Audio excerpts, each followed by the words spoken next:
Hey everyone, welcome back to our channel. কেমন আছো? আশা করি অনেক ভালো আছো। আজ হচ্ছে শুভ পয়লা বৈশাখ। সকলকে আমার তরফ থেকে জানাই পয়লা বৈশাখে অনেক অনেক ভালোবাসা। সকাল 6:45 বাজে, তো উঠে পড়েছি সকাল সকাল। আজ তো বিছানা পড়ে আছে, বছরটাকে পরিষ্কার করে তুলে নিই। তো তুলে নেওয়ার পর আজকে ভাবলাম সকাল সকাল যখন উঠে পড়েছি, আজকে গপুকেও সকাল সকাল পুজো দিয়ে নেবো। সেই মতো ঘর বারান্দা পরিষ্কার করে ঝাড় দিয়ে খাওয়ার জলের বোতলগুলো যেগুলো ছিল সেগুলো ভরে নিচ্ছিলাম। তারপর কিছু জামা প্যান্ট ছিল যেগুলো আধোয়া ছিল, গেছিলাম কাল ঘুরতে, সেগুলো ভালো করে পরিষ্কার করে ধুয়ে নিয়ে ব্রাশ করে চোখ মুখটা ভালো করে ধুয়ে চলে গেছিলাম ছাদে জামা কাপড় মেলার জন্য।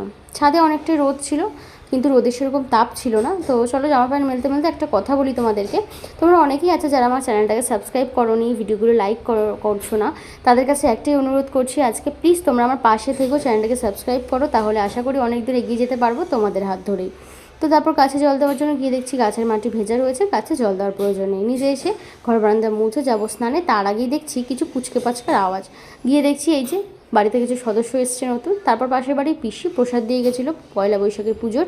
তারপর গেছিলাম স্নানে, স্নান করে চলে এসেছি, দেখতেই পাচ্ছ। আর এই যেটা পরে আছি এটা আমার বর আমাকে পয়লা বৈশাখে গিফট করেছে। তারপর আমি গপুকে এবার যেটা গিফট করেছি সেটা চলো গপুকেও পরিয়ে দিই। তো এই দুটো জামা এনেছিলাম ওর জন্য পয়লা বৈশাখে। তো আমার পছন্দের যেটা সেটা আমি ভাবছি আজকে ওকে পরাবো। এটা বেশ বেশ পছন্দের আমার। এটা হচ্ছে মেরুন কালারের একটা ড্রেস ছিল। তো এখন যা গরম পড়েছে তোমরা তো সকলেই জানো, তাই ওকে আমি আগে ভালো করে স্নান করে নিচ্ছিলাম জামাটা পরানোর আগে। তারপর স্নান করিয়ে ওকে আমি আমার রান্না জামাটা পরিয়ে দিয়েছি। এবার চলো ওকে রেডি করি, তারপরে দেখাচ্ছি তোমাদের। তো এই দেখো ওকে রেডি করিয়ে দিয়েছি, কত মিষ্টি লাগছে ওকে দেখতে। আর ওকের কাছে আমার একটাই প্রার্থনা, গপু সকলকে ভালো রেখো, নিজেও ভালো থেকো, সবাইকে সুস্থ রেখো। আর কিছুই বলার নেই, তুমিও ভালো থেকো। তো তারপর আমি পুজোটা দিয়েও গপুকে প্রসাদ নিবেদন করেই দিয়েছি এখানে। তারপর এবার আমি চলে যাব বাপের বাড়িতে। আজকে পিসির ঘরে আজকে দুপুরে খাওয়া দাওয়ার জন্য নেমন্তন্ন করেছিল, সেই কারণে আমি আর ও দুজনেই চলে গেছিলাম পিসি বাড়িতে। এখানে সবাই বসে বসে গল্প করছিল, আমিও একটু বসে ওদের সাথে গল্প করে দুপুরে লাঞ্চ করে নিলাম।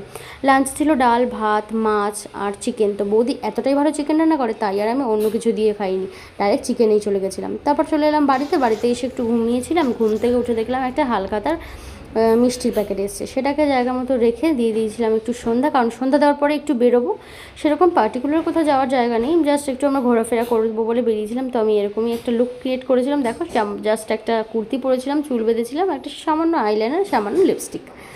তো চলো বেরোনো যাক।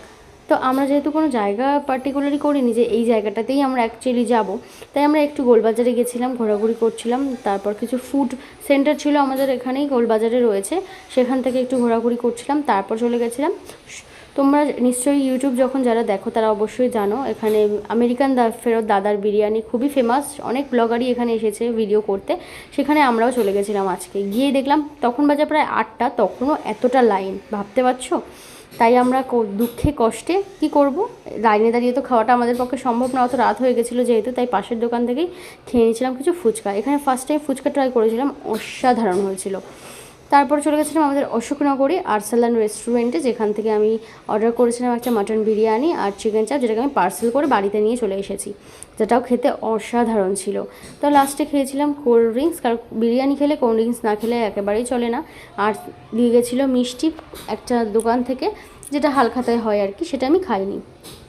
তারপর দিনটা আমার এভাবেই কাটলো, শুধু কাটলো বলা ভুল, আজকে দিনটা আমার তো খুব ভালো কেটেছে। আশা করি তোমাদের সকলের অনেক ভালো কেটেছে। আর সুস্থ থেকো, ভালো থেকো, গপুর আশীর্বাদে আশা করি সকলেই সুস্থ থাকবে, ভালো থাকবে। আর ভিডিওটা যদি ভালো লাগে লাইক কমেন্ট শেয়ার, চ্যানেলটাকে সাবস্ক্রাইব করে আমার পাশে থেকো। দেখা হবে নেক্সট ভিডিওতে, টাটা।